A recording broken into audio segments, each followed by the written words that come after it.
The text arrived in the middle of a busy afternoon at my boutique. I was helping a regular customer, Mrs. Whitmore, select a silk scarf to match the pearl earrings her husband had gifted her for their anniversary. The tiny chime of my phone barely registered over the soft classical music playing in the background. But when I glanced at the screen, everything else faded into a distant hum. I'm leaving you, moving to Miami with my 20-year-old girlfriend. Already emptied our joint account. Haha. For a moment, the words blurred together, almost as if my mind refused to process them. A chill crept down my spine. But my hands remained steady as I carefully folded the scarf and placed it in the boutique's signature gold-wrapped box. Mrs. Whitmore beamed, oblivious to the hurricane that had just ripped through my life. Empty. He had emptied our joint account. I swallowed the lump in my throat, forcing a smile as I handed the elegantly wrapped purchase to my customer. Have a wonderful anniversary, Mrs. Whitmore. My voice was calm, perfectly composed. The second she stepped out, I locked the door, flipped the sign to closed, and exhaled a slow, trembling breath. 12 years of marriage, over, in a single, smug text. The betrayal didn't come as a shock. No, the signs had been there for months. The late nights that didn't match his paycheck. The gym obsession that suddenly emerged at 45. The cologne he never used before. The expensive new wardrobe, clothes too young, too trendy. A desperate attempt to cling to his fading youth. And Melissa, the new receptionist at his office. I had seen the way she laughed at his jokes. The way her fingers brushed his arm in a way that wasn't just friendly. How pathetic, how cliché. I should have felt shattered. But I didn't. Instead, an eerie calm settled over me. Cold and calculating. I had been preparing for this moment long before Mark even realized he was losing control. He thought he had outplayed me. He had no idea. Another text. Don't bother begging. Melissa and I leave tomorrow. I'll send for my things later. Beg? I nearly laughed. I walked to my office, opened my desk drawer, and retrieved the blue folder that had been sitting there for months, waiting for this very moment. Inside were copies of every bank statement, hotel receipt, and suspicious transaction Mark had made 3 months ago, when I found a dinner receipt for 2 at a high-end restaurant on a night he was supposedly working late. I had taken action. That very night, I had opened a separate bank account. A week later, when he suggested we combine our finances to simplify things, I had smiled, kissed his cheek, and agreed, while ensuring that my personal savings were safely moved out of his reach. He thought he had drained our account. What he didn't know was that the joint account held exactly enough to keep him from getting suspicious. 2 months' worth of deposits. Just enough to lull him into thinking I was still the trusting, oblivious wife he had married. The rest? Safe. Untouchable. The irony was almost poetic. I reached for my phone and dialed the number I had memorized months ago. Charlotte. It's time. Charlotte, my lawyer. Didn't hesitate. I'll file the papers first thing tomorrow. Do you want him served in Miami? I smirked, tracing a finger along the edge of the blue folder. No rush. Let him think he's won first. Charlotte chuckled. You're colder than I thought. No, I said, staring at Mark's last text. I'm just prepared. I poured myself a glass of wine. The expensive kind I had been saving for a special occasion. I supposed this counted. After all, Mark had finally freed me, and he had no idea that I had just sealed his fate.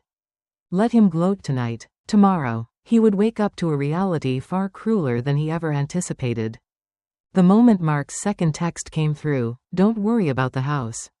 I'll let you stay there until you find something smaller. I nearly choked on my sip of wine. He would let me stay? In my own house? The sheer arrogance of it was almost laughable. Almost. As I sat in the grand living room, the same one I had decorated with care, where I had celebrated birthdays, holidays, and even our wedding anniversary just months ago, something inside me shifted. I stared at the walls, the furniture, the framed photos that suddenly felt like relics of a life that was no longer mine. A ghost of a marriage. But unlike most ghosts, this one wasn't haunting me. It was pushing me toward revenge. I stood up and walked through the house, letting my fingertips trail across the marble countertops and oak banisters. My house. Mine. The one my grandmother had left me. In my name alone. The one Mark had tried for years to convince me to update the deed to include his name. I had always refused, giving some offhand excuse about how it was a family heirloom, an emotional attachment. The truth? I had never trusted him enough. And now, my instincts had proven right. I glanced at my phone, the screen still glowing with his smug text. And I smirked. Let him believe he had the upper hand. Let him think I was broken. Devastated. I had work to do. I grabbed the blue folder from my office, flipping through the pages one last time. Meticulous records of every questionable transaction he had made over the past year. Receipts for hotel stays under false names. Late-night ATM withdrawals. The jewelry purchase he thought I wouldn't notice. All neatly organized. All undeniable. I placed the folder into my purse and made my first call. Charlotte, I said, my voice crisp. Make sure the emergency hearing is expedited. She exhaled in satisfaction. Already scheduled for Monday. His little stunt of draining the joint account will not play out well for him in court. Good, I said. What about the business? Completely untouchable. Of course it was. Mark had spent years mocking my boutique, rolling his eyes whenever I stayed late, calling it a hobby instead of a business. He never understood that my boutique made more money than his mediocre middle management salary. And I had been smart. I kept it separate, completely. It was incorporated solely in my name, and every dollar earned had been carefully shielded from marital assets. He had no claim to it. But Mark? Mark thought he did. I scrolled through his texts, stopping at his latest delusion. We can work out a fair payment for your half of the shop. My half? Of my business? That I built? I actually laughed this time, the sound echoing through the quiet house. He thought he had outmaneuvered me. He had no idea that I had been outplaying him from the start. I made my next call. Mrs. Hargrove, I said, addressing the bank representative. I need to report fraudulent charges on my joint credit card. She responded professionally, but I could hear the shift in her tone when I explained. Yes, I confirmed. My husband used it today to book first-class flights to Miami and a luxury hotel, for himself and his girlfriend. Silence. Then, the barely concealed satisfaction in her voice. I see. And do you have documentation of this? Oh, I said, glancing at my screenshots folder, filled with his smug admissions. I have documentation. Less than 10 minutes later. Mark's expensive Miami getaway, * first-class flights. 5-star hotel. Romantic beachfront suite, * was completely cancelled. I imagined him and his little girlfriend strutting into the airport, brimming with self-satisfaction, only to be stopped at the gate. Tickets denied. Hotel reservation invalid. Would he realize what I had done immediately? Or would he throw a tantrum first, demanding answers, blaming everyone but himself? I wasn't sure, but either way, I wished I could see his face. As I hung up, my phone buzzed again. Mark, what the hell did you do to the credit card? The airline won't honor our tickets. The hotel canceled our stay. Answer me. Oh, Mark, you never did like it when things didn't go your way, did you? I silenced my phone and walked back to my boutique. Friday was always our busiest day, and I had no intention of letting my soon-to-be ex-husband ruin it. By the time I reached the shop, my assistant, Lila, was waiting with a shipment of designer handbags, excitedly arranging them for display. Claire, did you see the pre-orders? We just hit a record high this month. I smiled, smoothing my hands over one of the new arrivals. Great news, I said, my voice light, calm. Because here's the thing. Mark thought he had taken everything from me. He hadn't even touched me. This version builds dramatic tension and suspense while showing how the protagonist was steps ahead of her cheating husband all along. Let me know if you want any tweaks. Mark thought he had won. He thought he had played the perfect game, orchestrating his grand escape while leaving me in ruins. He had imagined himself sailing into Miami with his 20-year-old girlfriend on his arm, basking in his freedom, laughing at the broken, devastated wife he had left behind. But Mark had made one crucial mistake. He underestimated me. The unraveling began faster than I expected. Less than 24 hours after his little stunt, the cracks started showing. It was early morning when the first frantic text came through. What the hell did you do?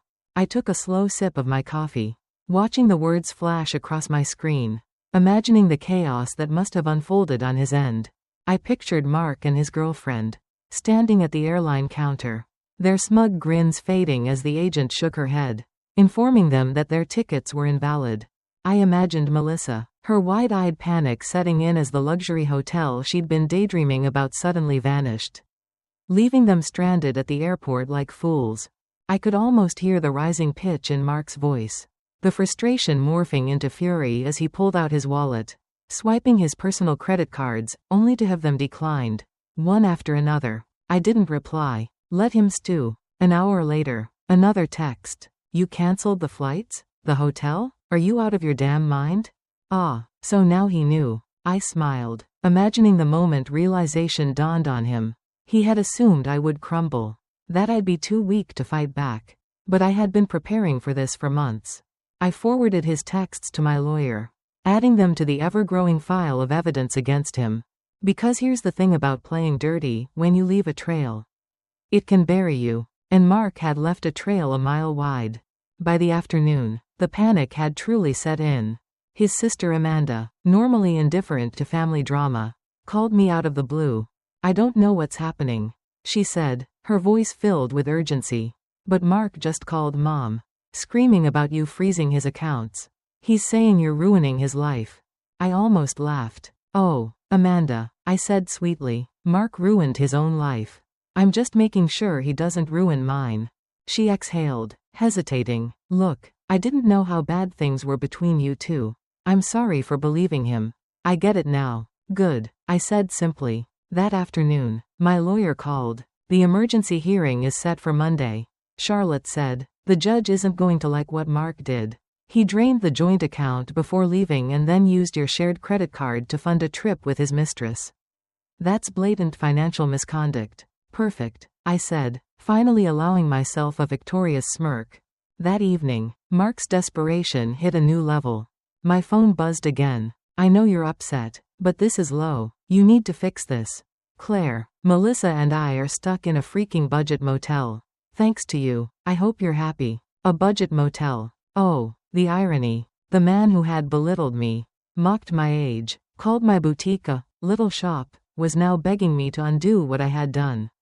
I didn't reply. By Monday morning, when Mark arrived at the courthouse, he looked different. Gone was the smug arrogance, the overconfidence. He had dressed to impress. His too tight blazer and designer jeans an obvious attempt to maintain control. But there was a nervous tension in his shoulders. He knew this wasn't going to end well for him. Melissa didn't even bother showing up. Inside the courtroom, my lawyer presented everything. The smug texts, the bank statements, the credit card fraud, the deliberate financial sabotage. Mark sat there, his face growing paler with every piece of evidence laid before the judge. His lawyer tried, desperately, to spin it. Your Honor, my client was simply making a clean break. A clean break? My lawyer interrupted, her voice sharp. By emptying shared assets and using them for a romantic getaway? That's not a clean break. That's fraud. The judge nodded, agreed. Mark shifted uncomfortably in his seat. I watched as the reality hit him like a freight train. His fantasy of running off into the sunset had just turned into a financial nightmare. Mr. Harrison, the judge addressed Mark directly. You were ordered to return any funds removed from the joint account within 24 hours. Mark's mouth opened, then closed. But that money's gone, he finally stammered. The judge's expression didn't change. Then I suggest you find a way to replace it, he said coldly. I sat back, satisfied. The unraveling had begun. This version keeps the drama high and adds suspenseful tension as Mark's downfall unfolds. Let me know if you want any tweaks. Mark had always thought of himself as untouchable. For years, he had walked through life with an air of arrogant invincibility, certain that he could cheat, lie, and manipulate his way out of any situation. But now, his world was crumbling around him, and no amount of smooth talk or bravado could save him. And I wasn't done watching him fall. It started immediately after the hearing. The moment we stepped outside the courthouse, Mark was already spiraling. His lawyer, looking visibly exhausted, pulled him aside, no doubt explaining the financial hell that awaited him. His bank accounts were frozen. His assets were under scrutiny. And thanks to his own careless text messages, there was no way for him to weasel out of it. I didn't stay to listen to his frantic excuses. Instead, I walked away, my heels clicking confidently against the pavement, leaving him standing alone, drowning in his own self-inflicted misery. It wasn't long before the whispers started spreading. Mark had always loved his image. The respectable businessman, the charming family man, the guy who always had it together. But now, the cracks in his facade were beginning to show. His coworkers started talking. His position at work had always been comfortable. A stable corporate job with predictable promotions. But his very public scandal was starting to cost him. Melissa's social media posts didn't help. At first, she had posted about their adventure. A romantic escape full of tropical filters and dreamy captions. But then, the tone shifted. The luxury lifestyle she had envisioned with Mark was not what she got. She posted a photo of a sad takeout meal, complaining about their tiny, crummy apartment. Then a cryptic tweet. Sometimes you think you know someone, and then you see who they really are. People started putting the pieces together. The whispers at the office became louder. HR launched an investigation into his relationship with a subordinate. And suddenly, that promotion he had been expecting? It vanished. By the end of the month, Mark wasn't just avoiding the office gossip, he was out of a job. And then, the desperation began. One night, as I was closing up my boutique, my phone buzzed with an unknown number. It was Mark. I let it ring. Then, a voicemail. His voice, once so arrogant, so sure of himself, now sounded small. Defeated. Claire, I know you're still mad. But, can we just talk? Please? I'm in a bad place. I made mistakes. I get that. But, I need help. Just, call me back. I didn't let him sit in the mess he created. But Mark wasn't done begging. A few days later, his sister Amanda visited my boutique. He's a wreck, she said, shaking her head. He's been calling everyone, looking for a loan, a job, anything. Mom and Dad won't even talk to him anymore. And Melissa? She smirked. She dumped him. Oh, how fitting. Turns out, Melissa wasn't cut out for Mark's new reality. She had traded stability for excitement. But once the money dried up, so did her affection. She left him just as easily as she had helped him destroy his marriage. Now, he was alone. Amanda sighed, looking almost embarrassed. I know we took his side at first. But after everything, I just wanted to say, you were right about him. I simply nodded. Because now, so did the rest of the world.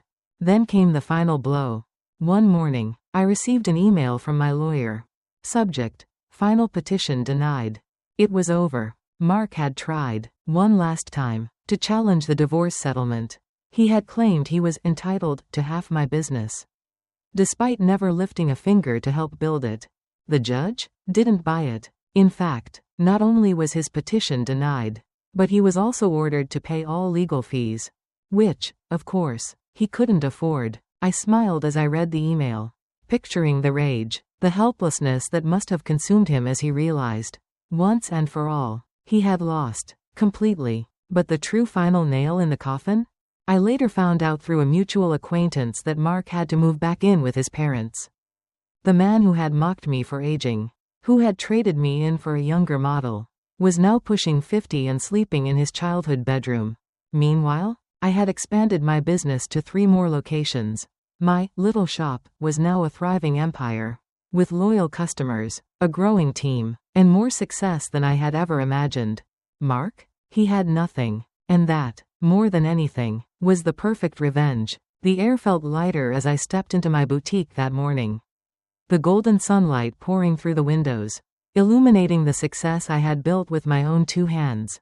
It had been a long journey from the day Mark walked out of my life, gloating about his fresh start with his younger girlfriend. But now, he was nothing but a distant memory. And I was thriving. The finalization of the divorce had felt like the ultimate freedom. But it wasn't until months later that I realized something even more powerful. I didn't just survive without him. I flourished. The boutique that he had once mocked as my little shop had grown into an empire. What once was a modest store had expanded into 3 thriving locations with a nationwide online presence. Orders poured in from customers who had heard my story, a woman who had been underestimated. Betrayed, but never broken. And oh, the irony. Mark had thought he was leaving me behind, moving on to something better. Instead, it was him who had been left behind, jobless, penniless, and forced to move back in with his parents. Me? I had built something stronger. The press had even taken notice. One day, I received a call from a major business magazine. They wanted to feature my boutique's success story, not as a tale of divorce, but as an example of business resilience. That was the moment I knew Mark had become irrelevant. He wasn't even part of the narrative anymore. Still, whispers of his downfall trickled through mutual acquaintances. I never went searching for them, but they always found their way to me. Mark had tried to reinvent himself, creating dating profiles filled with lies, desperately trying to cling to the illusion of his former self. His profile still listed him as young at heart, but the outdated photos and the mention of his current living situation, his parents' guest room, were enough to send potential dates running. Even Melissa, the woman he had risked everything for, had moved on. She had started her own business, consulting for social media brands, ironically. Inspired by me. One afternoon, as I was setting up a new window display, the doorbell chimed, and there she stood. Melissa. I barely recognized her. Gone was the carefree receptionist who had once believed she had won some sort of prize. Instead, she looked humbled. I owe you an apology, she said softly, shifting on her feet. I believed everything he told me about you, that you were cold, controlling, holding him back, but then, I saw what he really was. I didn't speak. I let the silence stretch, watching her squirm under the weight of her own regrets. He tried to move in after you froze the accounts, she admitted. Thought my studio apartment would be temporary. But 2 weeks in, he was already complaining about the size of my closet, about how I should take out a loan for a bigger place. I smirked. Classic Mark. I realized then, she continued, shaking her head. He never wanted a partner. He wanted someone to fund his lifestyle while he sat around, playing the victim. Melissa sighed. I left him, and honestly, you were the one who inspired me. Watching how you turned your life around. How you built something real instead of clinging to a fantasy. I wanted that for myself. I looked at her for a long moment before simply nodding. Glad you figured it out, I said, turning back to my display. There was nothing more to say. As she left, I realized just how far I had come. Mark had spent so much time tearing me down, convinced I was nothing without him. But now, he was the one who had nothing. I, on the other hand, had everything. The boutique, my independence, my success. It wasn't just revenge. It was proof. Proof that sometimes the best way to get back at someone isn't to fight or scheme or even wish them ill. It's simply to rise so high that they become a mere footnote in your story. It was a warm afternoon. The kind where the sun poured golden streaks through the windows of my flagship boutique, casting long shadows across the polished floors. The scent of fresh-cut lilies filled the air, a new shipment I had just received for the store's anniversary event. Customers browsed, employees bustled, and life continued its steady march forward. Then, my phone buzzed. A text. From him. I almost didn't check. It had been years since I last wasted a single thought on Mark. The man who had once arrogantly declared he was trading up while emptying our bank account. The same man who thought I'd be left broken and desperate, clinging to the remnants of our shattered marriage. But against my better judgment, I read it. Mark, you win. I have nothing. I hope you're happy. I let out a slow breath, staring at the screen. Happy? The word tasted strange. I wasn't happy because Mark had failed. No, my happiness had nothing to do with his misery, it had everything to do with my success. Still, curiosity lingered. Through the grapevine, I had heard whispers of Mark's downfall. At first, I ignored them. It wasn't my business what he was doing, where he was living, or how much of a mess he had become. But occasionally, people would bring up his name, always with the same mixture of pity and disbelief. He tried gambling his way back to wealth. One of his old coworkers had told me at a charity event. Lost everything. Did you hear he got fired? Another acquaintance had mentioned at a dinner party. HR found out he was using company resources to recruit investors for some shady scheme. Every story painted a grim picture, one of a man who had lost everything and learned nothing. Now, standing in the center of my thriving business, reading his defeated message, I felt nothing. No satisfaction, no triumph, no bitterness, just peace. For a moment, I thought about replying. A simple, "I told you so," would have been poetic. Maybe even a laughing emoji. A final mirror held up to the smug, "Ha-ha," he had sent me the day he left. But then, I put my phone down. I had already won. My boutique had expanded to 5 locations, each more successful than the last. The little shop he had mocked was now a respected brand, featured in business magazines, sought after by industry insiders. I had employees, investors, customers who adored my work. Most importantly, I had freedom. Freedom from his manipulation, his arrogance, his cruelty. I had built a life where Mark was nothing more than a footnote in my story, a lesson. A warning, but never a lingering shadow. Later that evening, as I locked up the boutique, I glanced at the framed text message on my office wall, the last cruel words he had sent me years ago. "Have fun with your little shop. At least it'll keep you busy in your old age." And beneath it, the business award I had won last year. Proof that I had turned his insult into my empire. I smiled, flipping off the lights. Some battles aren't won in courtrooms or screaming matches. Some victories don't come from revenge plots or public humiliation. Sometimes, the best revenge is simply this: living a life so incredible that your enemies become irrelevant.